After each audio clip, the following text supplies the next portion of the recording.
നമസ്കാരം. Rough talk ഫുട്ബോളിലേക്ക് അവർക്കും സ്വാഗതം. റയൽ മാഡ്രിഡ് ലാ ലീഗ കിരീടം FC ബാഴ്സലോണയ്ക്ക് മുന്നിൽ അടിയറവ് വെച്ചു എന്ന് ഏതാണ്ട് ഇപ്പോൾ ഉറപ്പായി കഴിഞ്ഞിരിക്കുന്നു.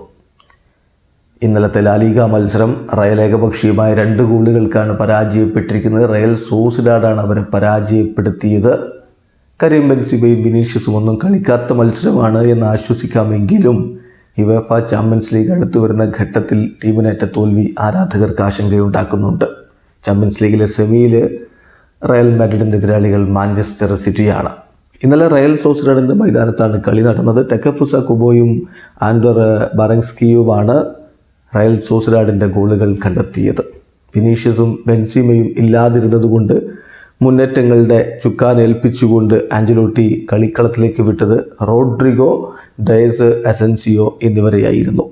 മത്സരത്തിൻ്റെ ആദ്യ പകുതി ഗോൾ രഹിതമായിരുന്നു. രണ്ടാം പകുതിയിൽ 47ാമത്തെ മിനിറ്റിലാണ് ടെക്കഫുസ കുബോ റയൽ സോസിഡാഡിൻ്റെ ഗോൾ കണ്ടെത്തുന്നത്. മത്സരം പുരോഗമിക്കവേ ഡാനി കർവാഹലിന് റെഡ് കാർഡ് ലഭിച്ചു. ഒടുവിൽ 85ാമത്തെ മിനിറ്റിൽ ആൻഡർ ബറൻസ്കി കൂടി ഗോളടിച്ചപ്പോൾ ഏകപക്ഷീയമായ 2 ഗോളുകളുടെ വിജയം റയൽ സോസിഡാഡ് ഉറപ്പാക്കുകയായിരുന്നു. ഏതായാലും മത്സരം പരാജയപ്പെട്ട റയൽ മാഡ്രിഡിന് 33 കളികളിൽ നിന്ന് 68 പോയിൻ്റാണുള്ളത്. ഈ സീസണിൽ ഇപ്പോൾ ലാ ലീഗയിൽ 7 കളികൾ റയൽ മാഡ്രിഡ് തോറ്റിരിക്കുന്നു എന്ന കാര്യം കൂടി ശ്രദ്ധിക്കുക. വീഡിയോ അവസാനിക്കുന്ന ഫുട്ബോൾ ലോകത്തെ കൂടുതൽ വിശേഷങ്ങളുമായി റഫ് ടോക്സ് വിട്ടുവെത്താം.